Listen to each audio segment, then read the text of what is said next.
fonctionne Dieu, Dieu fonctionne dans son gouvernement. Si son trône à l'autel, les anges l'adorent. Donc quand il y a la présence de l'autel de Dieu quelque part, l'Esprit de Dieu est là. Et l'Esprit de Dieu peut se mouvoir, peut opérer les choses. Mais du moment où l'autel de Dieu n'est pas là, la présence de Dieu s'est retirée. C'est pourquoi nous dit Élie par les corbeaux. Sinon, ça allait être une colombe. Alléluia. Maintenant, qui doit donner? Qui est celui ou celle qui a mesure de donner son mort ou bien sa situation problématique à Jésus?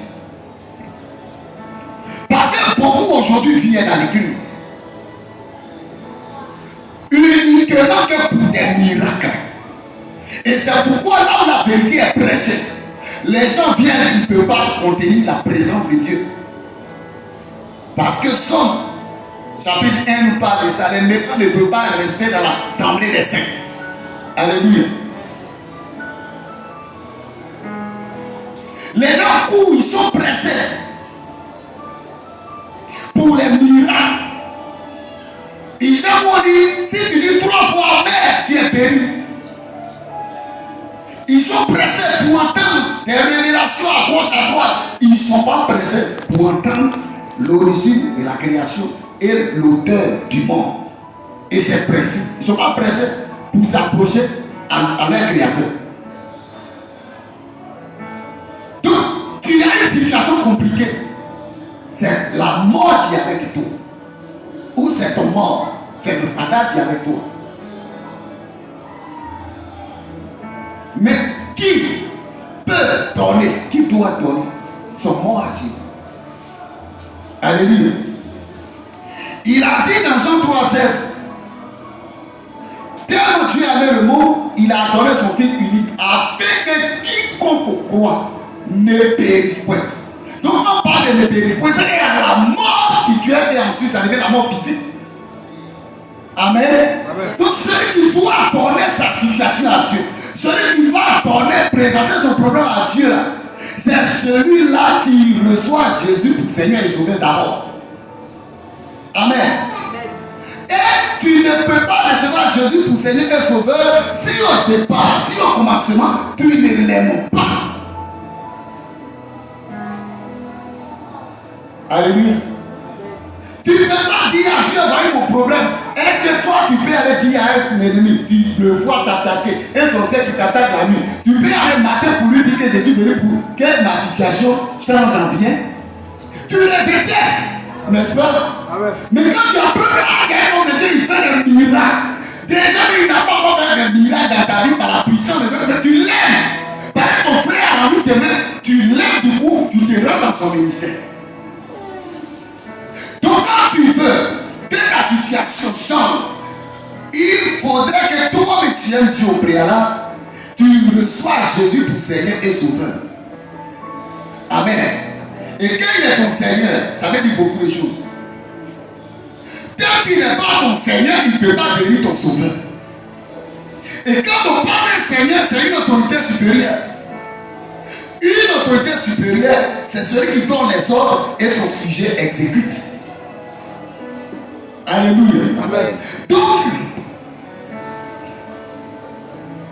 comment doit-on donner son mort à Jésus? Premièrement, avant que toi tu ne pas donner ton problème à Jésus, c'est que toi-même en toi il y a l'amour de Dieu. Pourquoi? Jean 3,16 nous a dit, c'est par amour que lui nous a donné son Fils, non? Pour que notre péché soit effacé. Donc quand tu viens venir vers lui, pour que tu puisses lui donner ta situation, pour que tu puisses lui présenter aussi tes problèmes, c'est que toi aussi en retour tu l'aimes. Deuxième point, c'est que plusieurs ont donné une situation compliquée à Dieu, mais jusque-là on ne voit pas de bons résultats, vrai ou faux. C'est parce que ces éléments-là manquent dans leur vie. Tu n'es pas un magicien. Tu es Et un bon père est le père qui fonctionne avec des principes. Un bon père est un père qui est un éducateur. Un bon père est un père qui est un formateur. Donc Dieu ne peut pas te donner bénédiction et puis il regrette. Il va regretter après.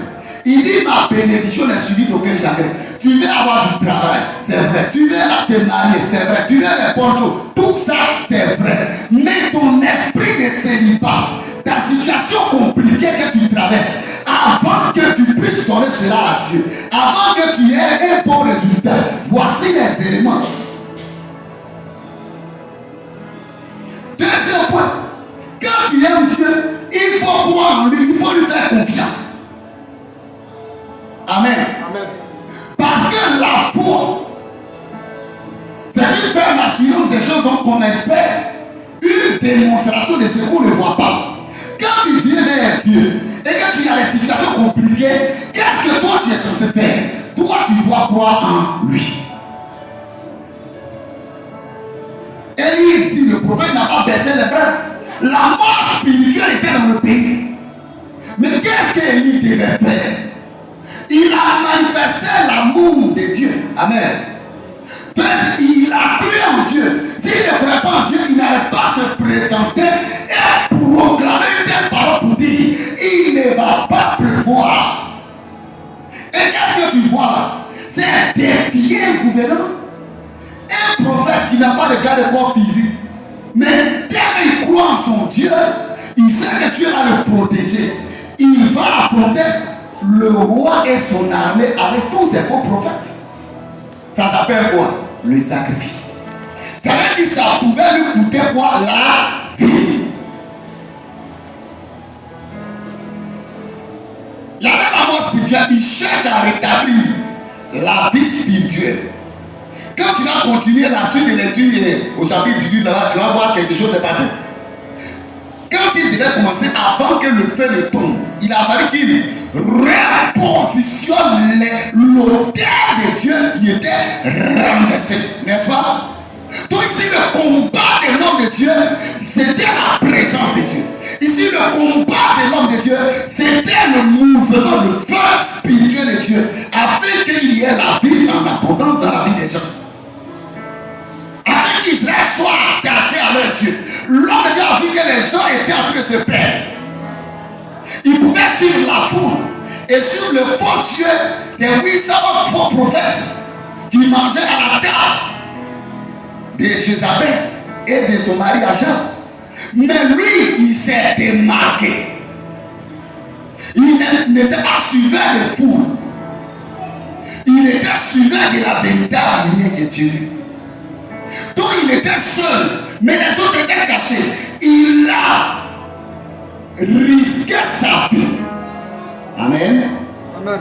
Donc si tu veux que celui qui doit donner sa mort à Dieu, comme on donne, cette personne doit être imitateur, imitatrice, si c'est un nom imitateur. Amen. Imitateur de Jésus. Ça veut dire quoi? Le bonheur spirituel sur la terre de Dieu, c'est que la terre est dans tes pays, il n'y avait plus de vie éternelle pour quelqu'un.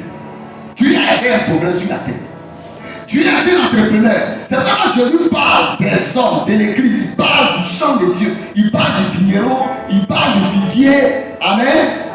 Il prend l'image. Bon, il n'y a pas de vigneron, il n'y a pas de figuier ici. On va prendre le cacahuète. Il prend un champ et puis il parle.